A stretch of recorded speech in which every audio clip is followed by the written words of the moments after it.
하나님 말씀 보겠습니다. 자, 우리 하나님 말씀. 자, 우리 제목 한번 읽어보겠습니다. 자, 한번 다 같이 제목 한번 읽어보겠습니다. 시작. 네. 자, 다시 한번 읽어보겠습니다. 시작. 은혜와 그를 아는 지식에서 자라가라. 자, 우리 베드로후서 2장 우리 3절로 베드로후서 3장 우리 16절로 18절 3절 말씀인데, 여러분들 이 글씨 사이즈 보이시죠? 예, 우리 한번 한 목소리로 한번 읽어보겠습니다. 또 그 모든 편지에도 이런 일에 관하여 말하되 그 중에 알기 어려운 것이 더러 있으니 무식한 자들과 굳세지 못한 자들이 다른 성경과 같이 그것도 억지로 풀다가 스스로 멸망에 이르니라. 그러므로 사랑하는 자들아, 너희가 이것을 미리 알았은즉 무법한 자들의 미혹에 이끌려 너희가 굳센 데서 떨어질까 삼가라.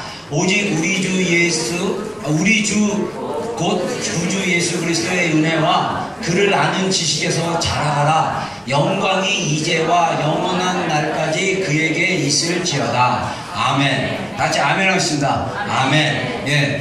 사도 베드로는 여러분들이 너무나 잘 아는 예수님의 수제자라고 할 수 있는, 퍼스트 제자라고 할 수 있는 아주 헌신된 제자인데, 베드로 사도께서는 편지를 2개를 교회에 남기셨습니다. 그래서 베드로 전서와 베드로 후서. 그래서 2번째 편지를 남기면서 자기의 서신서를 읽는 그때 당시 초대교회 성도들에게 당부하는 마지막 말이 뭐냐면, 은혜와 예수 그리스도를 아는 지식에서 계속적으로 자라가라고 권면을 하고 있습니다.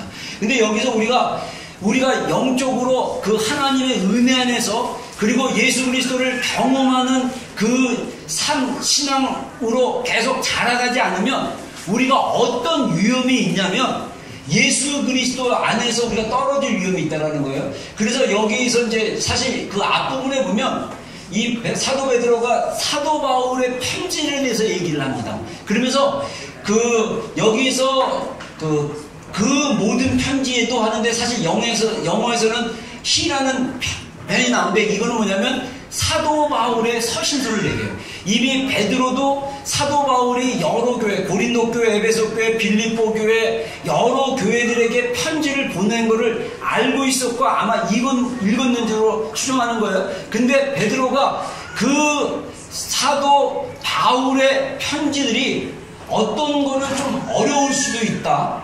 그러나 무식한 자들과 굳세지 않는 자들이 다른 성경과 같이, 하나님의 말씀 다른 성경과 같이 억지로 풀려다가 어떤 일이 되냐면, 그걸 풀려다가 스스로 망할 수 있다.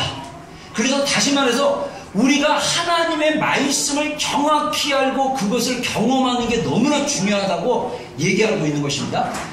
지금 화면이 없어졌어요. 예. 자, 그리고 그러면서 뭐라고 하냐면, 너희가 이것을 미리 알았지만 무법한 자들의 미혹에 끌려 너희가 굳센 데서 떨어질까 삼가라. 다시 말해서 우리가 예수 그리스도의 은혜와 예수 그리스도를 경험하고 그분을 더 깊이 아는 지식으로 자라가지 않으면 우리가 안전하다라고 생각하는 위치에서 떨어질 수 있다는 거예요. 폴다운 할 수 있다는 거예요. 여러분, 우리가 오늘날 보면요, 우리 신앙생활에서 가장 위험한 시기가 어떤 시기냐면, 이 정도 신앙이면 되겠지라는 신앙. 그래서 사도 바울이 뭐라고 얘기합니까? 그런즉 누구든지 섰는 줄 생각하면 넘어질까 조심하라.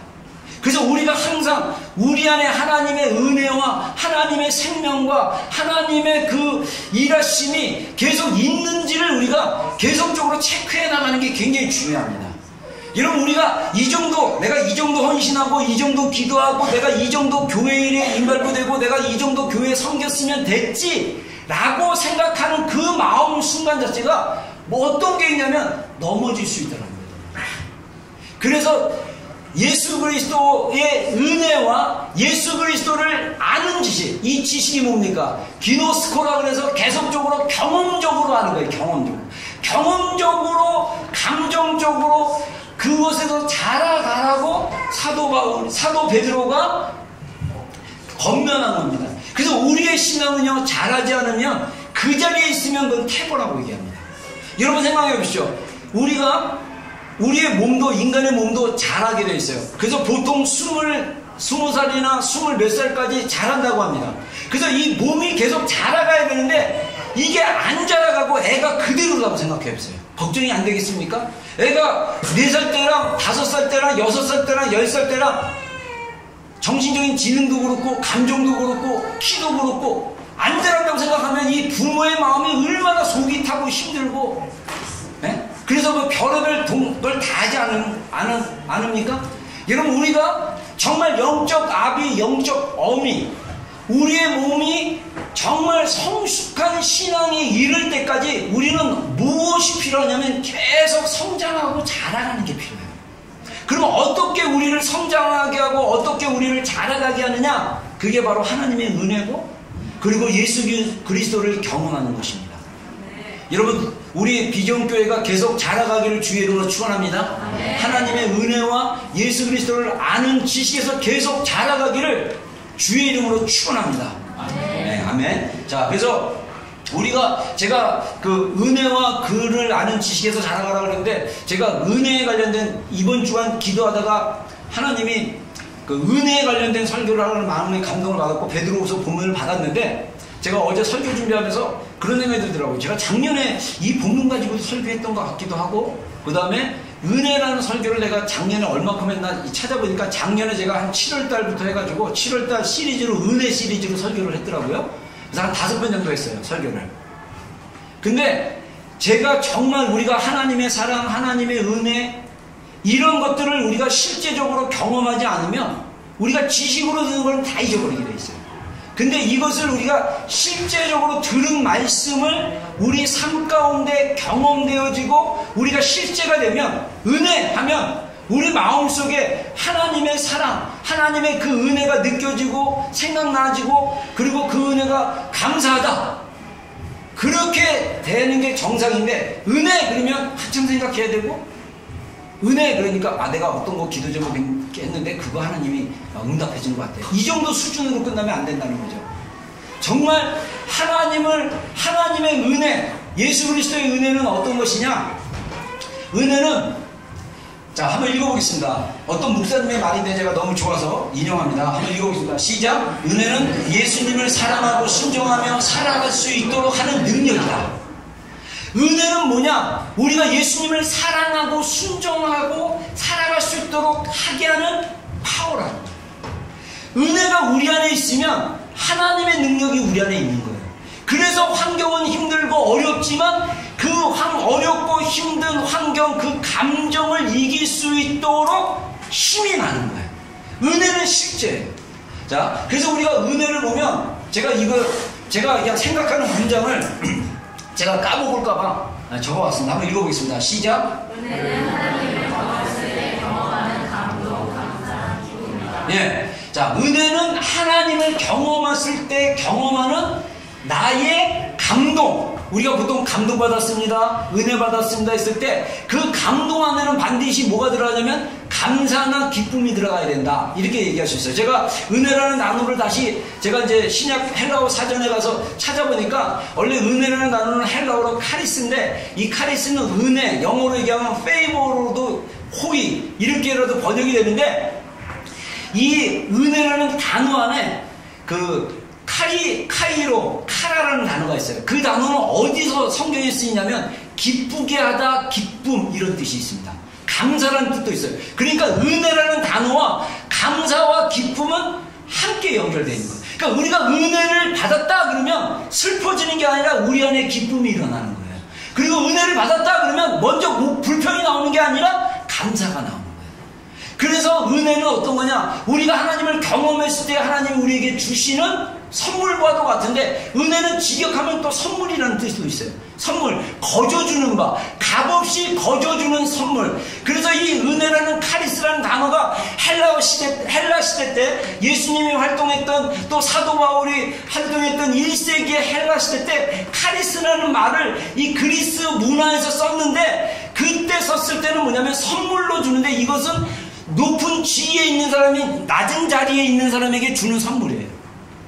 쉽게 얘기해서 아이들이 부모님한테 주는 선물은 카리스가 아닙니다. 또 다른 단어가 있어요. 근데 아버지나 엄마가 자녀한테 주는 선물은 카리스예요. 선물이라는 의미도 있습니다. 하나님이 복음을 통해서 이미 우리에게 너무나 큰 선물을 주셨어요. 할렐루야. 아멘. 그래서 사실 우리가 그것을 깨달으면 너무 감사한 거예요. 너무 기쁜 거예요. 그래서 은혜는 하나님을 우리가 경험했을 때 주어지는 선물, 감사, 감동, 기쁨이다. 이렇게 얘기할 수 있다는 거죠. 그리고 또 제가 이분이 얘기한 걸 또 재해석하면, 복음을 깊이 경험하는 것은 은혜를 깊이 경험하는 것이고, 이 경험은 우리 삶에서 능력으로 나타난다. 은혜 있는 삶, 은혜가 넘치는 삶, 은혜로 사는 삶, 다른 말로 얘기하면 능력이 넘치는 삶, 파워가 있는 삶, 생명력이 있는 삶이라고 얘기할 수 있어요. 여러분들 살다가 보면, 여러분들 2018년 여러분들의 삶이 어떤지 모르겠어요? 어떤 사람은 너무 힘든 시기를 겪었고, 어떤 사람은 힘들다가 또 괜찮다가 힘들다가 괜찮다가 했을 때 자꾸 믿음으로 흔들리고 넘어지고 막 이런 어떤 오르락 내려가는 그런 신앙 속에 있었다면, 은혜 안에 들어가면 그런 거 없이 은혜 안에서 하나님이 주신 능력과 은혜로 살아갈 수 있다는 것입니다. 하나님이 능력 주시면. 여러분, 우리 작게는 우리 하루하루의 삶이 하나님의 은혜로 산다는 것은 뭐냐면, 하루하루의 삶이 하나님이 나에게 주시는 기쁨과 감사와 은혜로 산다. 그것은 내 안에 기쁨으로 오는, 감사로 오는 능력으로 사는 거예요. 여러분, 1년, 한 달 우리의 삶을 계속적으로 리뷰해 나가면 나의 삶이 하나님의 은혜로 살았느냐, 하나님의 은혜 없이 살았느냐를 알 수 있는 것은 뭐냐? 내 힘대로, 내 감정대로, 내 능력대로. 때로는 우리 지체들 안에 1년 동안, 지난 1년 동안 또는 그 전 동안 그렇게 힘든 일 없고 평안하게 살았다. 근데 감사가 없고, 하나님에 대한 감사가 없고, 기쁨이 없고, 하나님으로부터 오는 어떤 그런 기쁨들이 없다. 은혜로 산 게 아니에요. 정말 그렇게라도 살게 해주는 게 하나님의 은혜인데, 그 안에서 기쁨이 없다, 하나님에 대한 감사가 없다, 은혜로 산 게 아니에요. 여러분들, 은혜로 산다는 것은 그럼에도 불구하고 감사할 수 있어야 돼요. 은혜로 산다는 것은 하나님이 주시는 기쁨이 있어야 되는 것입니다. 그게 은혜로 사는 삶이에요. 그래서 성경에 우리 한번 에베소 1장 6절 한번 읽어보겠습니다. 시작. 우리는 그리스도 안에서 우리의 은혜를 풍성함을 따라 우리를 그로 말미암아 성령으로 우리를 사함을 받았느니라. 예, 제가 지금 에베소 다시 암송 도전에 들어갔는데, 지금 1장은 지금 이제 암송했고, 이제 2장 지금 이제 9절 10절까지 이제 갔어요. 그래서 여러분들 암송하는 게 진짜 어렵더라고요. 기도하는 것도 진짜 어려워요. 어려운데 하셔야 돼요. 근데 에베소 1장을 막 묵상하고 2장을 묵상하는데, 제가 에베소를 암송하겠다는 마음을 하나님이 작년부터 주셨는데, 주신 이유가 이 에베소서 안에 복음의 실제가 들어가 있는 거예요. 그래서 이 말씀을 암송하는 것이 아니라 이 말씀이 내 안에서 살아서 역사하기 시작하면 하나님의 말씀의 능력이 내 안에서 막 활성화가 될 것 같아요. 그래서 제가 암송하기로 결정을 했는데, 제가 그래서 어제 설교 준비하면서 에베소서의 은혜라는 단어가 얼마큼 나오느냐 했더니 1장과 2장에 집중적으로 나오고, 3장, 4장, 5장, 6장 해갖고 매 장마다 은혜라는 단어가 미니멈 한 개씩 다 들어가 있어요. 마지막 6장에는 인사로 에베소 교인들에게 인사하는 그 인사 가운데 은혜가 너희에게 있을지어다 라고 말하는 인사까지 해서 에베소 전체가 은혜를 얘기하고 있어요. 그래서 제가 아까 얘기한 대로 신약사전 엄청 두껍습니다. 막 1000페이지 가까이 되는 거예요. 막 이러고 들고 다녀야 돼요. 그래서 그걸 딱 펴서 단어 찾아보고 그 단어 쓰면 뭐 필로의 관점, 뭐 구약의 관점, 뭐 해서 그냥 쭉 제가 읽으면 너무 이거는 교수들이나 학문하는 사람들이나 읽는 거지 설교에서 적용할 건덕지가 별로 없어요. 막 너무 이 설명이 방대해요. 근데 이 사전에서 어떤 얘기를 하냐면, 바울이 쓰는 은혜의 개념, 사도 요한이 쓰는 은혜의 개념, 복음서에 나타나는 은혜의 개념으로 이렇게 신학적으로 정확하게 분류를 했어요. 근데 제가 놀라운 건 뭐냐면요, 사도 바울이 굉장히 놀라우신 분이에요. 제가 한때 사도 바울을 별로 안 좋아했어요. 제가 이렇게 시각을 했을 때, 신학으로 봤을 때, 이 예수님은 가난한 갈릴리 민중들의 구세주였어요. 근데 사도 바울은 엘리트 출신이고, 그 다음에 히브리의 그 말씀의 그것을 헬라어로 번역하는 과정에서 예수님께 나타난 그 복음을 희석화시켰다. 근데 내가 생각했던 그때 예수님의 복음은 십자가의 그 구원뿐만 아니라 사람들에게 찾아가서 가난한 자들과 함께해서 그들과 삶을 나누는 그런 삶이 민중을 위한 복음. 그래서 제가 약간 민중신학과 좌파신학이 좀 그때 한참 젊었을 때 피가 끓었을 때 그쪽으로 연구하다 보니까 그러다가 갑자기 사도 바울이 교리화시킨 사람이고 사도 바울이 예수 그리스도의 복음을 변질시킨 사람이다라는 나쁜 영향을 받아가지고 제가 한때 그랬어요. 근데 하나님이 은혜를 주셔가지고 성경의 인물 중에 누구를 가장 마음을 따라가게 했냐면 사도 바울의 마음을 따라가게 해요. 사도 바울의 서신서를 읽으면 사도 바울의 마음이 막 느껴지고 사도 바울이 은혜를 설명했을 때 그가 받았던 은혜가 어떠한지를 전부는 아니지만 제가 그것을 이렇게 느낄 수 있고 알게 되게 됐어요. 여러분 에베소서 말씀을 보면요, 은혜에 대한 그 관점, 그 은혜를 뭐라고 얘기하느냐, 우리는 그리스도 안에서 그의 은혜의 풍성함을 따라. 여러분 이 성경에서 말하는 그 풍성함, 그 풍성함은요 우리가 생각하는 수준의 풍성함이 아니에요. 차고 넘치는 거예요.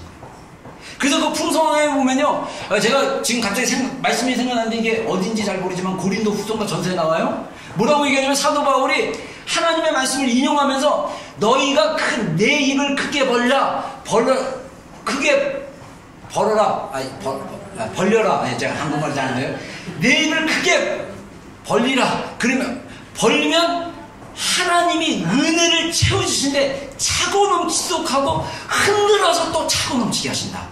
이 얘기는 뭐냐면요, 이런 어떤 물건에 딴 거를 막 통에 막 쌀이나 이런 거를 담는데 차고 넘치게 하려고 이게 더 들어가게 하려고 통을 막 흔드는 거예요. 그래갖고 더 부어.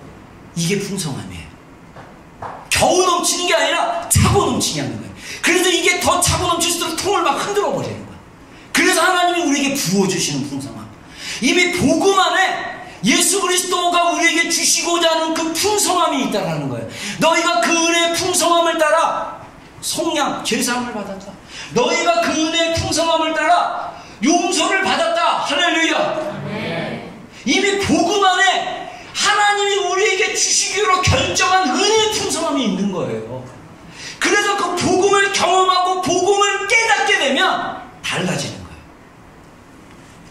자, 우리 2장 4절로 6절 한번 읽어보겠습니다. 시작. 긍휼이 풍성하신 하나님이 우리를 사랑하신 그 큰 사랑을 인하여 허물로 죽은 우리를 그리스도와 함께 살리셨고 너희는 은혜로 구원을 받은 것이라. 또 함께 일으키사 그리스도 예수 안에서 함께 하늘에 앉히시니. 아멘. 아멘. 자, 너희는 은혜로 구원을 받은 것이다 라고 했을 때 여기 2장에 긍휼이 풍성하신 하나님이 2장 1절 2절에 그는 허물과 죄로 죽었던 너희를 살리셨도다. 너희가 죄 가운데 행했을 때 그 육신의 욕심을 따라 행하고 이 세상의 공중권세자인 자를 따르고 또 곧 지금 불순종의 아들들 가운데 역사하는 영이다. 이러면서 3절에 사도 바울이 전에는 우리도 그 가운데서 행해서 우리의 육체의 욕심을 따라 지내며 우리의 육체와 마음에 원하는 것을 하여 다른 이들과 같이 본질상 진노의 자녀이었더니 긍휼이 풍성하신 그 하나님이 그 크신 사랑을 인하여 허물로 죽었던 우리를 살리셨도다. 할렐루야. 네. 여러분, 우리가 어떤 존재인가? 우리가 죄 가운데 있어서 우리는 지옥 갈 수밖에 없는 존재고, 우리는 예수 그리스도의 십자가가 아니면 정말 이 땅에서 아무 존재도 아니라는 사실을 자각하고, 그럼에도 불구하고 하나님의 그 기쁘신 뜻대로 하나님이 창세전부터 우리를 택하시고 그 기쁘신 뜻대로 때가 찬 경륜에 의해서 우리를 한 예수 그리스도로 말미암아 자기의 아들들이 되게 하신 그 은혜, 그 은혜의 복음을 알게 된다면 이미 우리가 믿고 고백하는 그 복음 안에 풍성하신 긍휼 긍휼이 차고 넘치시는 그 하나님의 그 큰 사랑이 우리 안에 이미 있어요. 우리 안에 이미 복음을 통해서 있어요. 근데 문제는 뭐냐? 그 은혜의 깊이가, 그 은혜를 아직까지 경험하지 않기 때문에, 우리의 수준에서만 하나님을 경험하기 때문에 우리가 아직도 이 정도면 됐지, 이 정도면 뭐 괜찮지라고 착각하는 거예요. 여러분, 은혜 안에 더 깊이 들어가잖아요. 그러면 성경에 나와 있는 하나님의 은혜 속에 사는 사람들의 고백이 그냥 알게 돼요. 그리고 하나님께 전적으로 주권을 드리고 그들의 삶 가운데 자신이 아닌 하나님을 통해서 사는 그 믿음의 고백이 보여지기 시작해요. 성경 안에서. 욥이 뭐라고 합니까? 주신 이도 하나님이요, 가져가시는 분도 하나님입니다. 욥의 그런 고백이나, 하나님은 침 삼키를 동안도 나를 놓지 아니하시고 붙잡는 분이십니다. 여러분, 성경 말씀 구절 가운데 들어가면요, 그 은혜로 사는 것, 내가 아닌 하나님의 은혜로 산다라는 게 너무 놀라운 거예요. 그래서 때로는 우리가 육체를 입고 죄 많은 세상 가운데 살다 보면 실패가 있을 수 있고, 좌절이 있을 수 있고, 실수가 있을 수 있고, 그리고 괴로울 수 있고, 죽을 것만큼 힘들 수도 있는데, 그때 우리가 누구에게로 가냐? 은혜의 자리, 십자가의 자리. 그래서 여러분들 히브리서나 그 구약의 그 출애굽기나 거기서 얘기할 때 하나님의 법궤 그 뚜껑 위에 보면 지성소가 있는데, 이 지성소를 갖다가 뭐라고 하냐면 은혜의 보좌. 우리 영어 성경에는 seat of mercy라고 얘기하는데 긍휼의 보좌. 은혜는 뭐냐면요, 하나님이 우리를 불쌍히 여기시게 봅니다. 우리가 그 보좌 앞에 나가서 하나님의 눈으로 내 삶과 내 환경을 바라보면, 하나님의 마음을 깨닫게 되면, 하나님의 은혜가 내 안에 흘러넘치면, 그럼에도 불구하고 감사하게 되고, 감사하게 되면 내 안에 기쁨이 일어나게 되고, 그럼에도 불구하고 마치 세상이 끝날 것처럼 느껴진다 할지라도 하나님이 나와 함께 하시면 이길 수 있겠구나, 하나님이 나와 함께 하시기 때문에 내가 살아갈 수 있겠구나라는 그 힘을 하나님으로 사는 거예요. 그게 은혜로 사는 거예요. 여러분, 은혜로 사는 거, 은혜로 하루하루를 살아가고 은혜 때문에 감사하는 삶을 경험하기 시작한다면, 그 은혜를 경험하는 게 딴 게 없어요. 복음을 경험하면 돼요. 복음. 자, 그래서 제가 기도하면서 하나님께 이 말씀들은 다 기도하면서 제가 하나님께 받은 거예요. 이 은혜에 대한 말씀을 하라고 하셔가지고, 저는 감사하게도 방언으로 이렇게 쭉 들어가면 어쩔 때는 기도하려고 딱 안 듣는데 막 잡생각이 막 공격을 해요. 막 이 생각 저 생각 해야 될 일이 막 생각나면 그냥 방언으로 계속 기도를 해요. 그러다 보면 하나님 어느 순간 가서 생각이 모아져요.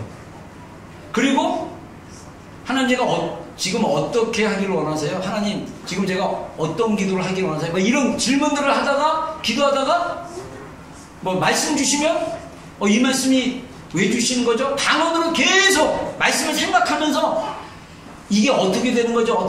이렇게 쭉 하다 보는데, 하나님이 주신 말씀이 수로보니게 여인이 예수님을 어떻게 만났는지를 좀 얘기했으면 좋겠다는 마음의 감동을 받았어요. 그래서 우리 한번 본문 읽어보겠습니다.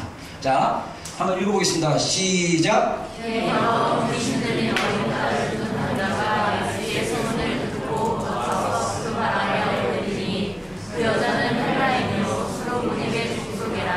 자기 딸에게서 귀신 쫓아내 주시를 권고하거늘 예수께서 이르시되 자녀로 너보다 배불리 먹게 하시니 자녀의 떡을 취하여 그들에게 던지니 마땅치 아니하리라. 여자가 대답하여 이르되 주여 없소이다. 나는 상하에 그들도 아이들에게 먹여서 배불하게 하노라. 예수께서 이르시되 이 말을 하였으니 돌아가라. 귀신이 내 딸에게서 나갔느니라 하시네. 예, 여러분, 우리가 성경에서 말씀을 보면 여러 다양한 사람들이 예수님께 찾아가서 치유를 받고 그 예수님께 찾아가서 문제 해결을 받는 것을 볼 수가 있는데, 이 수로보니게 여인 같은 경우는 좀 특별했어요. 이 여인은 이방 여인이었습니다. 우리가 복음서를 자세히 읽어보면 예수님께서 뭐라고 얘기하냐면, 나는 이스라엘의 잃어버린 양들에게 말씀을 전하러 왔지 내가 헬라인이나 이방인들에게 복음을 전하러 안 왔다, 이렇게 표현을 하세요. 다시 말해서 예수님이 3년 반 동안 육신으로 공적인 사역을 하시면서 포커스는 뭐냐면 제자들을 훈련시키고 제자들을 양육시키고 그리고 이스라엘의 잃어버린 양들에게 복음을 전하고 말씀을 가르치는 거예요. 그리고 나서 제자들이 나중에 사도가 돼서 그들이 복음을 전하는데 어디로 가냐면 이방인들에게 전하는 것이에요. 그래서 이방인들에게 복음을 전하는 것은 어쩌면 예수님의 사역 가운데 없고 제자들에게 위임한 사역입니다. 그래서 마태복음 28장 19절 20절로 뭐랍니까? 그런즉 이러므로 너희가 모든 족속으로 제사를 삼아, 모든 족속으로 제사를 삼아 이 복음을 가지고 그들에게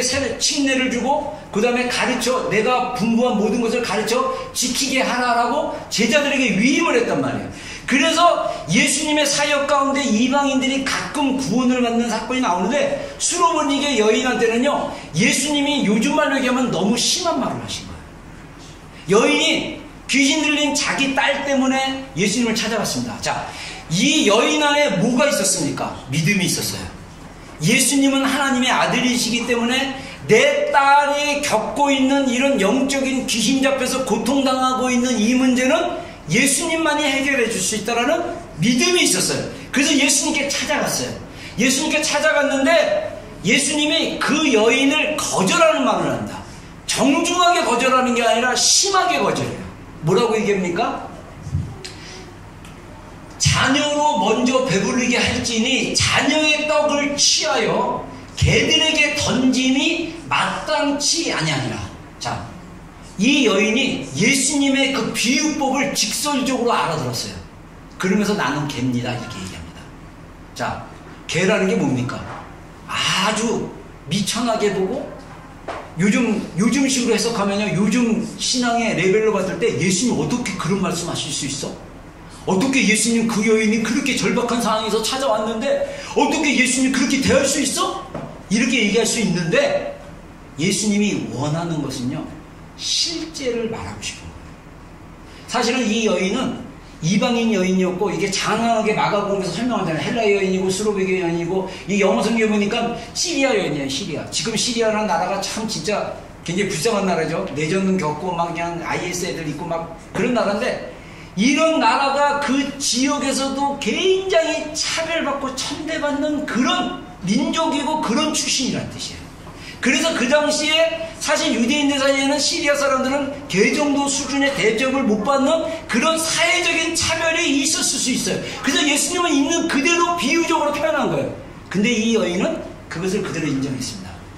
여러분, 간혹 우리 성도들이 십자가의 사랑에 다가갔을 때 많은 사람들이 그 십자가의 사랑을 깊이 경험하지 못하는 이유 중에 하나가 뭐냐면 자기이기 때문이에요. 이 정도면 되는데 왜 하나님 안 해주세요? 이 정도 기도했는데, 내가 이 정도 하나님 찾았는데, 내가 이 정도 하나님께 구했는데 왜 안 해주세요? 하나님 그럴 수 있어요? 막 이렇게 얘기할 수 있는 사람이 굉장히 많아요. 저는 우리 안에 이 죄성은요, 우리를 못 보게 합니다. 우리 안에 죄성은 우리 스스로를 자만하게 보여요. 우리 스스로를 이 정도면 됐다라고 생각할 수 있어요. 여러분, 그렇게 해서는 하나님을 만날 수가 없어요. 우리 스스로가 하나님 앞에 죄인인 것을 뼈저리게 느끼지 않는 한 예수 그리스도의 십자가의 사랑의 그 깊이를 경험할 수 없어요. 여러분, 우리가 타고난 이 죄, 아담의 죄로부터 우리가 받은 이 피 속에 흐르는 죄성, 죄를 향한 성향, 죄는 너무나 쉽게 반응하고 그냥 냅두면 그냥 저절로 죄 짓는 이 존재적인 우리의 존재 자체가 지옥에 가기 위해서 태어난 것처럼 죄로 똘똘 묻힌 존재라는 것을 인식하지 못하는 한 하나님이 우리에게 베푸신 그 사랑을 깊이 경험할 수 없어요. 여러분, 어떤 제가 책을 읽어보니까요, 인간에 대한 이해가 자기 자기를 얼마만큼 사랑하느냐의 깊이만큼 하나님을 얼마만큼 사랑하는지를 경험할 수 있다, 이런 얘기를 해요. 여러분, 인간에 대한, 인간의 그 존재에 대해서, 나 자신에 대한 존재, 그리고 우리가 인간이라는 그 존재 자체에 대해서 우리가 어떤 인식을 가지고 있느냐를 점검해 보셔야 돼요. 성경에 말하면 인간은 원래 하나님의 형상대로 창조된, 그래서 이 땅에서 하나님이 주신 축복을 누려야 될 존재로 살았어요. 근데 죄로 인해서, 특히 자매들의 죄에 의해서, 하와의 죄에 의해서, 그 다음에 아담이 가장으로서 하하를 지켜주지 못한 죄, 그리고 하하가 그 선악과를 줌으로써 아담이 먹어서, 아담이 먹자, 하하가 먹자 죄가 세상에 들어온 게 아니라 아담이 먹자 죄가 세상에 들어왔어요. 자매들이요, 깨어서 기도하기를 주의로 축원합니다. 형제들을 지키는 자들이 돼야지, 형제들에게 선악과를 먹이는 자매들이 되면 큰일 나요. 자매들이 영적으로 뱀이랑 대화한 게 형제가 아니라 자매예요. 자매들이 더 영적인 게 맞습니다. 자매들이 영적으로 센시티브한 게 맞아요. 그래서 자매들이 사실은 세상 유혹에 더 쉽게 빠져요. 자매들이 세상에 그 하나 예수 그리스도로 그 심령이 채워지지 않으면 자매들 안에 뭔가 채우고 싶은 그런 욕구가, 그 본성, 죄성이 있기 때문에 그게 제일 먼저 잡는 게 남편을 잡는 거예요. 남편을 의존하고, 남편이 하나님처럼 모시고, 남편으로부터 그게 채워지지 않으면 자녀를 잡는 거예요. 자녀가 하나님이야. 자녀가 전부야. 하나님은 항상 두 번째야. 그래서 우리가 자매들이 예수 그리스도로 변화되고 예수 그리스도가 우선순위가 안 되고 중심이 안 되면 자녀 1순위, 남편 2순위, 하나님 3순위, 그리고 자신은 네 번째 순위, 이렇게 될 수 있다는 거예요. 여러분, 우리가 하나님 중심으로 가야 된다. 죄로 인해서 타락한 인류가, 죄 때문에 고통당하자 하나님이 어떻게 했습니까? 율법을 이스라엘 백성들을 통해서 주셨어요. 그리고 그 율법에, 이제 율법이 초등교사처럼 때가 됐을 때, 때가 이름에 예수님께서 여자의 몸으로 2000년 전에 오셔서 그 율법의 저주를 파하시고 십자가로 우리를 구원하신 거예요. 여러분, 우리가 십자가로 행하신 예수님의 죽으심과 부활의 그 능력을 우주의 법칙으로 보면 이거는 엄청난 거예요. 제가 어떤 지체랑 이게 인터넷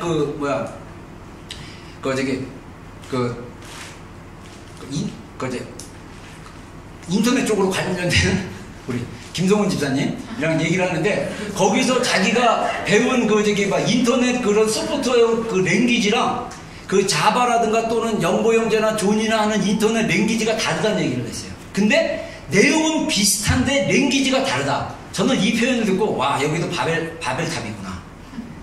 왜냐하면 인터넷도 여러 랭귀지인데 흐름은 비슷해요. 근데 그것을 연습한다는 얘기 듣고, 여러분, 이게 영의 세계예요. 언어는 다르지만 이게 컴퓨터가 돌아갈 수 있는, 소프트웨어가 돌아갈 수 있는 원리와 원칙이 있어요. 우주의 법칙도 똑같습니다. 우주의 법칙도 하나님이 세우신 우주의 법칙에 의해서 그게 돌아가게 되어 있어요. 그래서 이 예수님이 오시기 전과 예수님이 오시고 나서 십자가로 돌아가시고 부활하시고 하나님 우편에 앉아 계시는 그 사건이 인류에서 우주적인 역사의 사건을 뒤바꿔 놓는 엄청난 대버전이라는 거예요. 다시 말해서 이 복음이라는 이 능력이 우주의 코드를 바꿔버리고 우주의 법칙을 바꿔버린 그런 능력이 복음 안에 있다는 거예요. 그래서 이 복음을 경험하면, 우리가 하나님의 은혜를 경험하면 우리 안에 있는 그 하나님이 주신 그 은혜의 능력과 실제를 경험하는 우리의 감정이나 우리의 삶의 태도와 삶의 방식들이 달라질 것이고, 이 복음의 능력으로 우리가 영적인 세계에 들어가서 영적 실체들을 대하면 예수 그리스도의 그 파워풀한 이름의 능력이 어떤 것인지를 우리가 또 경험하게 되는 거예요. 여러분, 이게 실제예요. 그러기 위해서는 우리가 하나님을 경험해야 돼요. 여러분, 우리가 수로버니게 여인처럼 무시당했다고 느껴질 수 있어요. 그게 우리의 실제를 얘기해 주는 거로 억섭을 하셔야 돼요. 그리고 은혜를 구해야 돼요. 이 여인이 어떻게 은혜를 구합니까? 맞습니다. 주여 옳소이다. 예, 주님 맞습니다. 그러나 자녀들의 그 떡에서 떨어지는 부스러기를 개들이 먹습니다. 주님, 이 부스러기라도 저에게 주십시오라고 고백할 수 있어야 돼요. 여러분, 우리가 하나님의 십자가의 은혜 안에 들어가려면 하나님의 하나님 되심을 인정하고 나의 그 연약함을 인정하고 고백하고 포기하셔야 돼요. 그러지 않으면 여전히 내 안에 무의식중에서 무엇인가 저항하고 있고 버티고 있고 꺾어지지 않으면 여전히 은혜의 문이, 은혜의 그 생수가 찔끔찔끔 조로로 흐르는 수준이에요. 이걸 여셔야 돼요. 자, 따라하겠습니다. 하나님은 하나님이십니다. 하나님은 하나님이십니다. 주님 옳습니다. 주님이 옳습니다. 주님이 맞습니다. 주님이 맞습니다. 여러분, 이거는요, 이 여인에게 모르겠어요. 제가 저 여인의 마음까지 안 들어가 봤지만 나중에 여러분들 제가 이제 묵상, 성경 말씀을 가지고 묵상 기도하는 거를 가르쳐 줄게요. 그래서 그 기도로 한번 수로보니게 여인의 마음속에 한번 들어가 보세요. 얼마나 모멸감을 느꼈는지. 이 여인이 느끼는 그 모멸감, 그런 수치가 감정 안에 들어올지라도 여인은 진리 앞에 고백을 합니다. 주님 옳소이다마는 논리로 주님의 마음을 얻어요. 그 떡을 먹는 그 떡의 부스러기가 상에 떨어지지 않습니까? 제가 그 밑에 있는 개입니다. 그 부스러기만이라도 주님 주십시오. 여러분들, 이게 엄청 치사하고 막 이런 것 같은데 저는 여기서 어떤 마음을 느끼냐면 이 여인의 절박함을 느끼는 거예요. 내 딸을 치유하고자 하는 그 절박함. 여러분, 우리가 하나님을 만나는 가장 정말 중요한 키는 예수님 앞에 나갈 때 절박함이 있어야 돼요. 절박함. 내가 반드시 만나리라. 그런 절박함으로 가면 내 안에 내면으로 깊이 들어가면 내 안에 무의식에서 나오는 방어 기제로 인해서 부딪히고 저항하는 그 어떤 것이 있어요. 그랬을 때 그 저항에 의해서 하나님을 판단하고 상을 갖다가 나 식대로 판단하고 그러는 것이 아니라 어떻게 고백해야 됩니까? 주님 맞습니다. 그러나 그 떡에 부스러기를 개들이 먹지 않습니까? 그 부스러기의 은혜라도 주십시오라고 기도해야 된다는 거예요. 예수님께서 그 여인의 고백을 들었을 때 뭐라고 얘기합니까? 일어나라. 이제 돌아가라. 그 즉시 그 아이의 딸, 그 여인의 딸이 치유가 돼요. 하나님의 은혜는요, 우리의 고백과 믿음을 통했을 때 예수님이 한마디 딱 하면 되는 거예요. 우리가 그 예수님께 만난 사람, 수로몬이의 여인, 그 다음에 귀신에 사로잡힌 아들의 아버지, 마가복음 9장에 나옵니다. 한번 읽어보겠습니다. 시작. 아버지에게 물을 때 언제부터 이렇게 되었느냐 하니 이르되 어릴 때부터입니다. 귀신이 그를 죽이라고 물어가는데 저는 묻었나이다. 그러나 무엇을 하셨거든 우리를 불쌍히 여기사 도와주소서. 예수께서 이르시되 할 수 있거든이 무슨 말이냐. 있는 자에게는 의미하지 못할 일이 없느니라 하시니 곧 그 아버지의 아버지가 그를 지어오르되 내가 믿나이다. 나에게 일도 없는 것을 도와주소서 하더라. 예수께서 우리가 달려와 보이는 것을 보시고 그 더러운 귀신을 꾸짖어 이르시되 말 못하고 못 듣는 귀신아 나가 너희 영혼이 그 아이에게서 나오고 다시 돌아오지 말라 하시네. 예. 자, 여기서 그 귀신 들린 아버지, 그 마가복음은 재밌는 사실이 뭐냐면, 성경학자들이 보는 게 뭐냐면, 마가복음은 귀신 축사하고 질병 그 고치는 치유가 예수님이 하신 사역의 3분의 1로 나타납니다.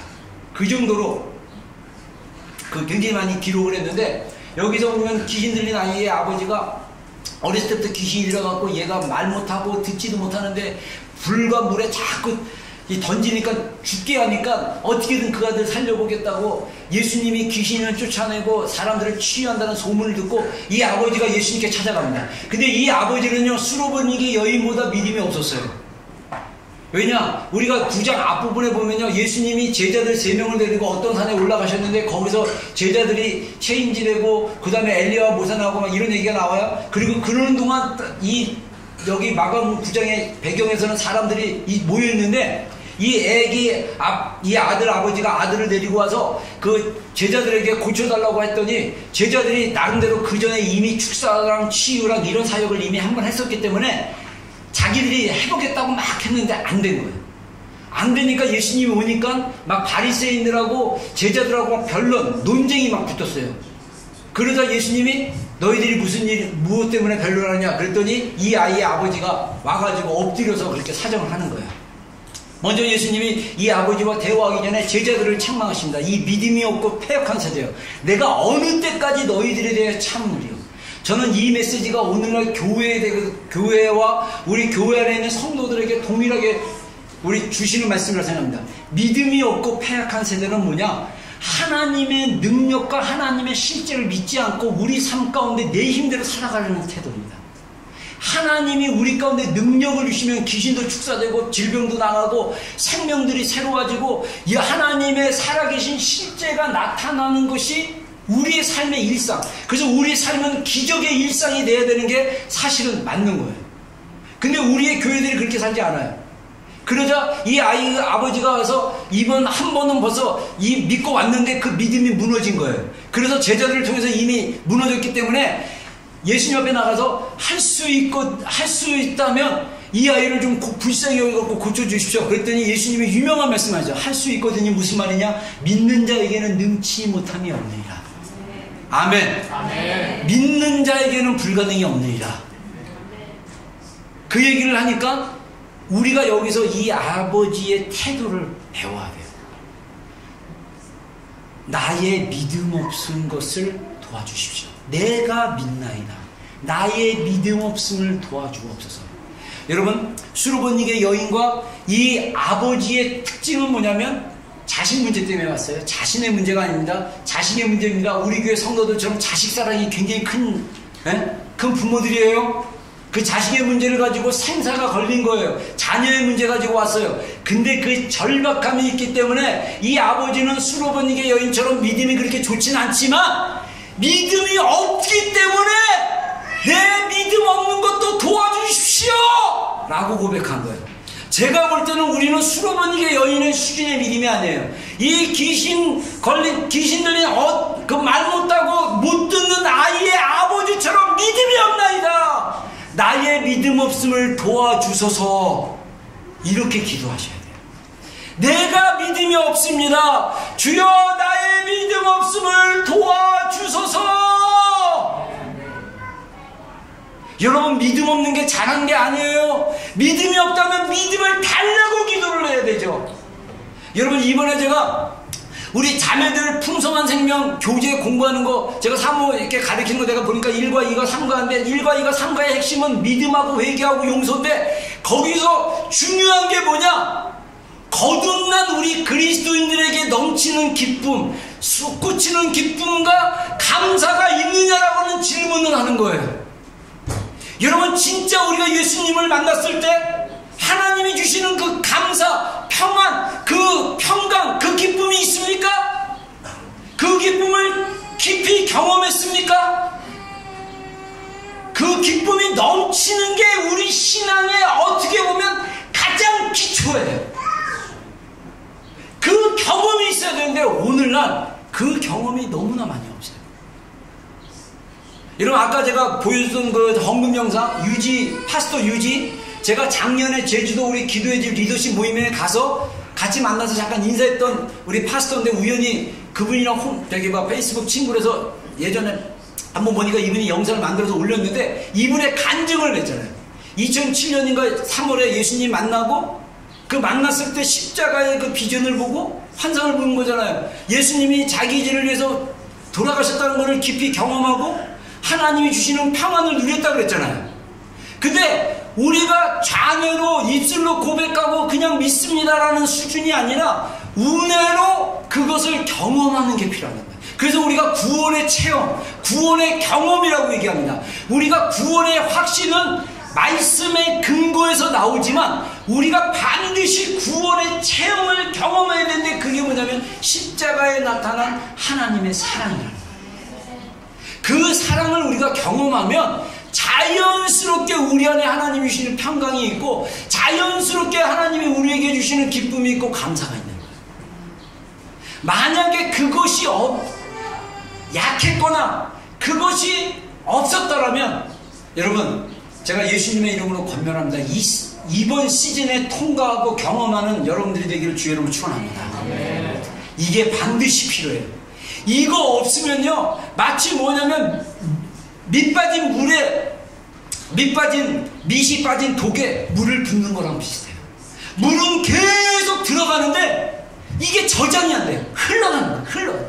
왜? 복음에 대한 분명한 확신이 없기 때문에, 복음에 대한 분명한 경험이 없기 때문에 그냥 어떻게 하냐면요 진짜 스스로 이 좋은 말씀을 스스로 먹을 수 있는 수준이 돼야 되는데 그냥 남이 주는 젖이나 계속 받는 거야. 그걸로 조금 하면서 이거 먹고 이 정도면 되겠지. 그래서 겨우 연명하는 수준의 신앙생활, 그리고 10년 20년이 됐음에도 불구하고 계속 영적으로 성장하지 않고 정체된 그 신앙, 그거에서 우리가 돌아서야 돼요. 제가 이번에 우리 양육을 통해서 느끼는 게 뭐냐면 우리 교회 안에 일반 교회들 안에 일어나는 현상들이 우리 안에도 있구나, 제가 그렇게 느꼈어요.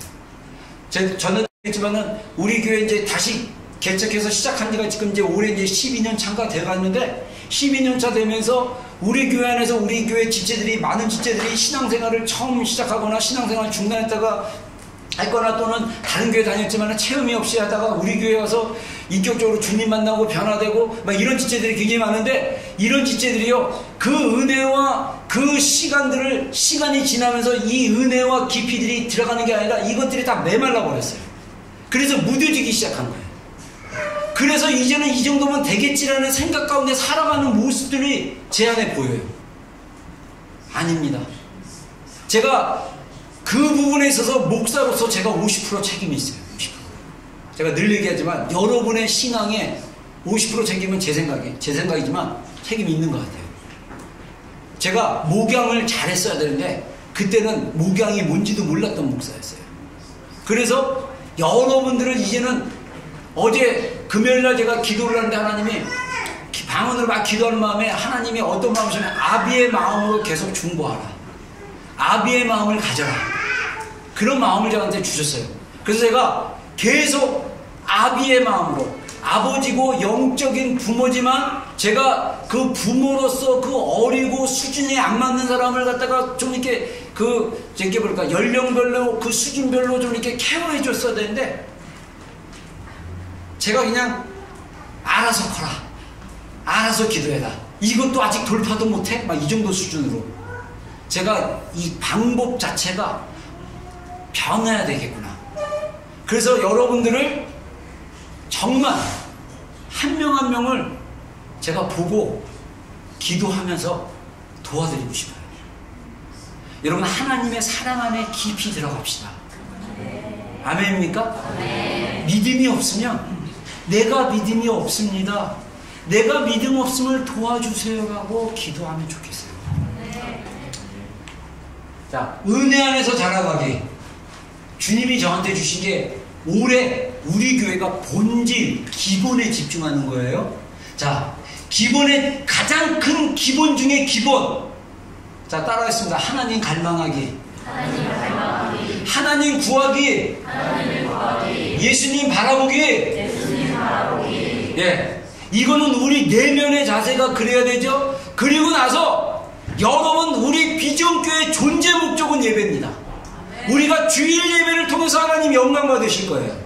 그래서 주일 예배 내가 목숨 걸라고 그렇게 얘기했죠. 주일 예배 굉장히 중요해요. 주일 예배에 우리가 집중하는 게 굉장히 중요합니다. 그래서 제가 이번에 버닝워십 3시간 할 때 찬양팀 따로 모이라고 그래갖고 제가 찬양팀 붙잡고 좀 얘기 좀 하려면 너무 많아요.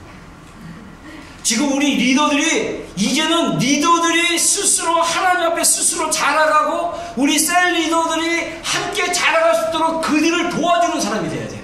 그래서 리더들이 먼저 정신이 찬양팀들이 주일 예배에 집중해야 되고요. 그 다음에 금요기도에 참석해야 돼요. 금요기도에 지금 하나님께서 금요기도에 우리가 함께 중보하고 함께 기도함으로써 하나님이 부어주시려고 준비하는 그 시즌에 지금 들어와 있어요. 우리가 함께 기도하는 게 굉장히 중요합니다. 그래서 여러분들 이 자리에 나와서 함께 부르짖고 기도하세요. 이번 금요일날 우리 정 목사님이 그 티칭하면서 특별히 방언에 대한 이야기를 나눴는데, 여러분들이 방언으로 기도하든 합심으로 기도하든 우리가 이 모여서 함께 기도하는 게 굉장히 중요합니다. 기도, 이 금요일날 기도하면 어떤 일이 일어나냐면, 기도의 자리에 매일의 기도의 삶에 근육이 없는 사람들은 금요일 나와서 기도 훈련을 하셔야 돼요.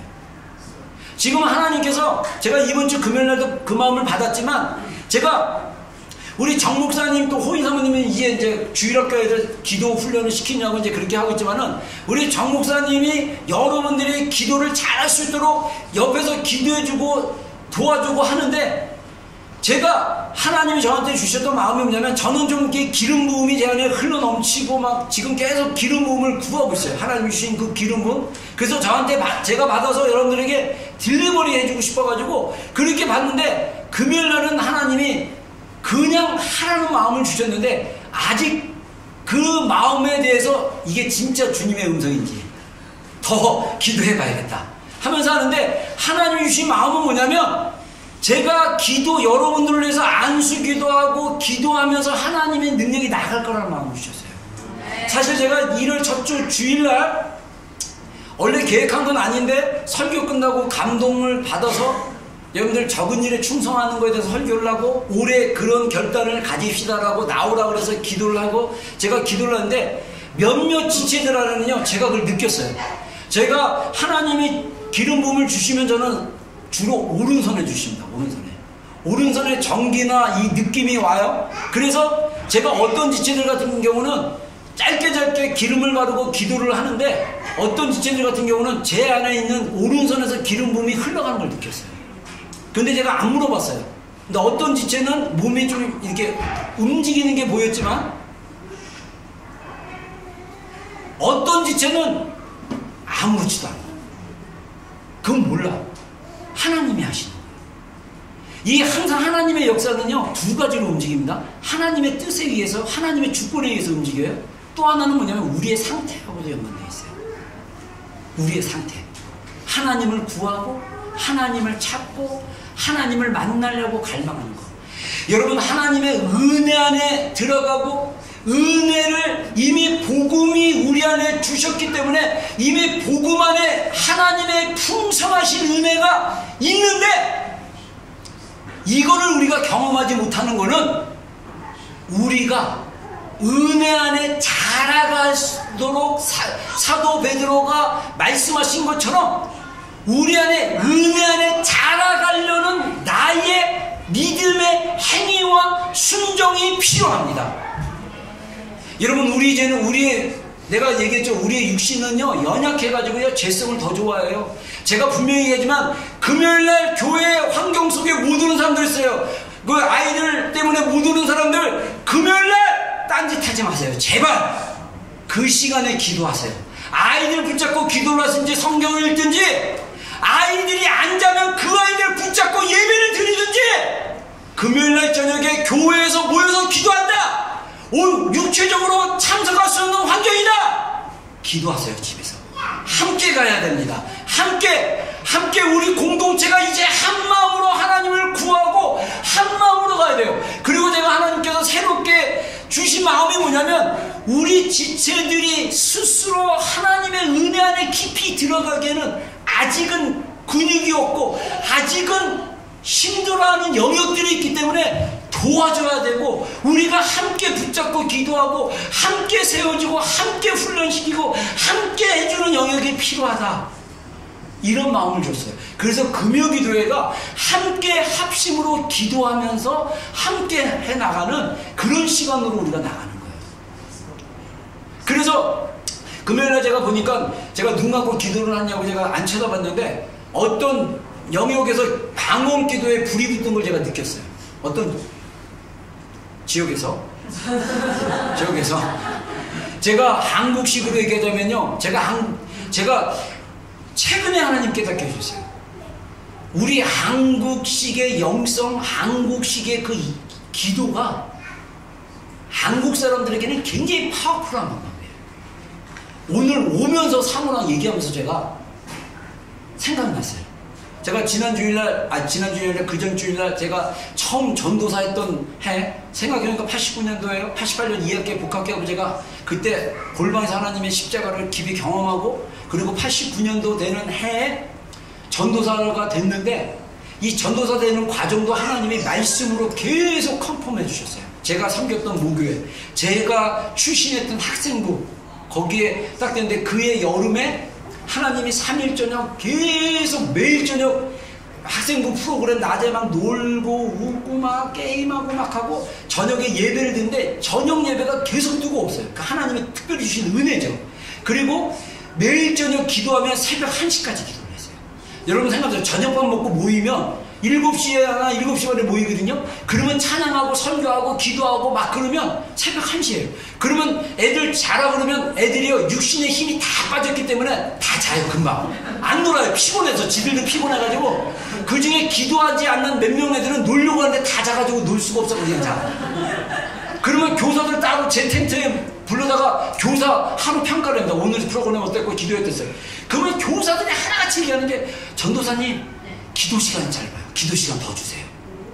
그래서 그 다음날 또 새벽 2시까지 시간 줬어요. 마지막 날은 거의 새벽 밤을 거의 새웠어요. 중학교 1학년부터 고등학교 3학년, 그때 아이들이 한 학생부만 60명, 그때 교사들이 한 10명 이렇게 됐었어요. 근데 마지막 날, 오늘 기억난 게 뭐였냐면, 마지막 날 우리 영일이라고 고등학교 친구가 있는데, 학생부부터 같이 했던 친구인데, 같은 고등학교 나오고요. 지금 충주에서 이제 건설회사 다니는 놈인데, 놈이 아니라 우리 친구인데, 제가 놈이 입에 붙었고, 우리 형제인데, 네, 우리 영일 집사가 그때 방언이 막 터졌을 때거든요. 그래서 마지막 날 제가 기도회를 인도할 때, 근데 가면서 생각해보니까 내가 이거 어디서 배웠지? 근데 하나님이 주셨던 방법이었던 것 같아요.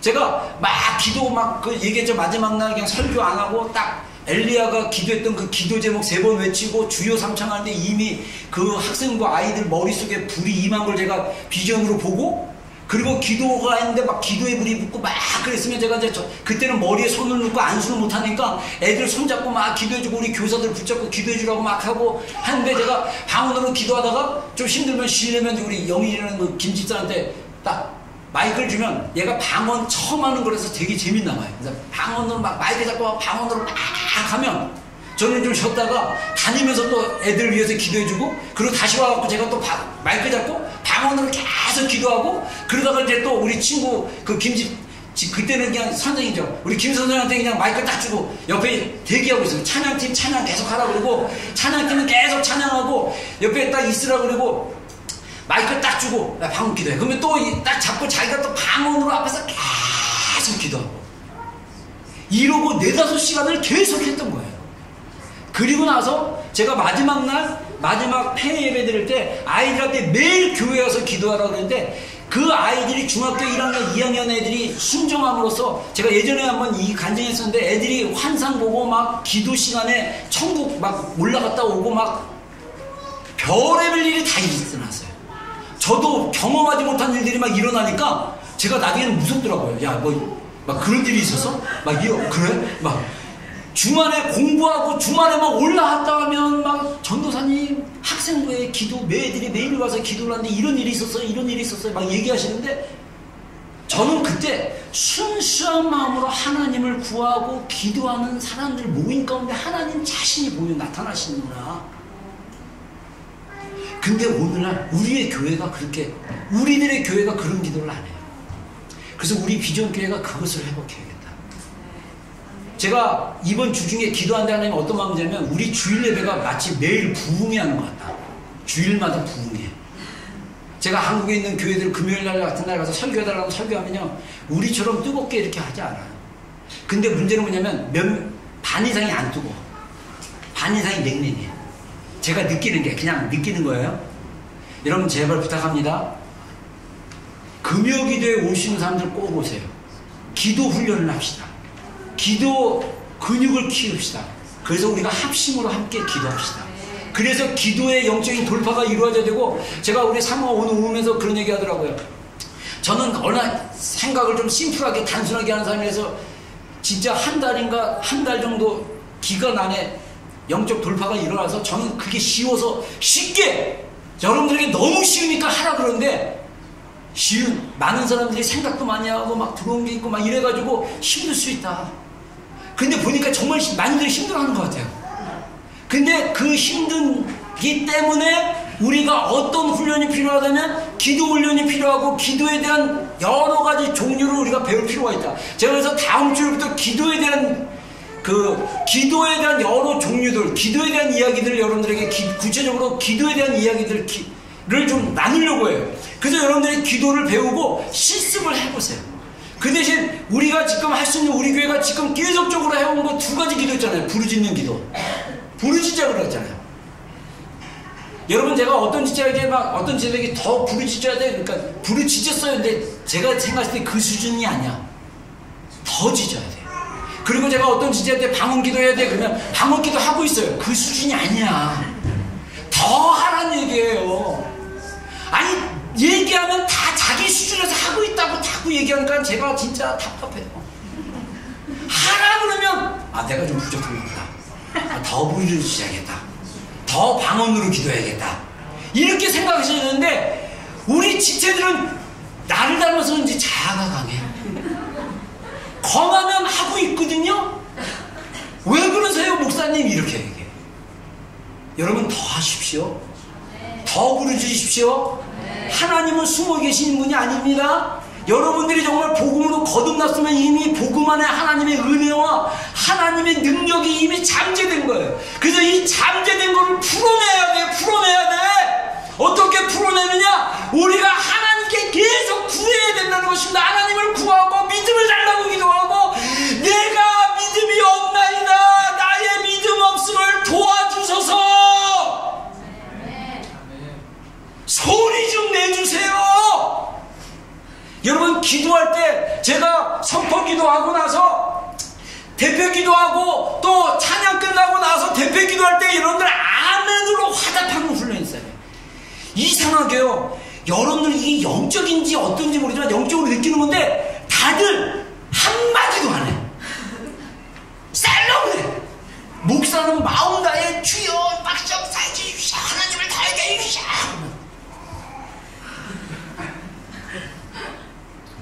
이게 굉장히 영적인 거 아세요? 원하면 아멘이 나와요. 원하지 않는 거예요. 왜 원하지 않는지 알죠, 내가. 여러분의 일주일 삶이 별로 그렇게 주님, 그러니까 제가 이런 식으로 얘기하면 또 여러분들 정죄하고 판단하는 것 같아서 기분 나쁠 수 있는데, 사랑으로 할 수 있도록 주님 도와주세요. 사랑으로, 주님 아버지의 마음으로. 제가 우리 아이들 야단칠 때도 그냥 말이 좀 이렇게 직선적이거든요. 부드럽게 그렇게 하면 안 되지 않을까 이렇게 해야 되는데, 왜 그렇게 했어? 그러지 마. 제가 이런 스타일에서 설교도 좀 이런 스타일이에요. 바뀌기를 원합니다. 여러분, 주 중에 24시간 중에 아침 시간이 너무 바쁘면 점심시간이라도 10분이든 20분이든 차 안이든 도서관이든 직장에서 잠깐 나가서 걸어 다니든 어쨌든 주님을 찾으시기를 권면합니다. 하루에 2번, 아침과 저녁 또는 낮 시간과 저녁 하나님께 대화를 하세요. 하나님을 만나십시오. 그분을 구하십시오. 그리고 주일날 또는 금요일날 와서 우리 정 목사님이든 저든 누가 나와서 앞에서 우리 또 유관서처럼 찬양 인도자들이 이렇게 선포하고 예배하면 여러분들 아멘으로 화답해 주시기를 바랍니다. 선포할 때마다 여러분들 아멘, 아멘, 아멘, 아멘, 아멘, 아멘, 아멘, 아멘. 아멘은 동의합니다. 예, 그렇습니다. 제가 그렇게 하기를 원합니다. 아멘. 내 감정과 내 생각은 원하지 않지만 입술로 그 마음과 생각을 굴복시켜서 입으로 시인하게 하는 거예요. 그래서 로마서 10장 10절에 뭐라 그럽니까? 사람의 마음으로 믿어 의에 이르고 입으로 시인하여 구원에 이르리라. 수로보니게 여인이 주여 오이소이다 마는 이 아버지처럼 내가 믿음이 없습니다. 내가 믿나이다. 나의 믿음 없음을 도와주옵소서. 다 말로 표현하셔야 돼요. 말로 고백하셔야 돼요. 제가 하나님한테 주셨던 설교 지금 몇 가지 주제가 있어요. 그 중에 하나가 선포기도.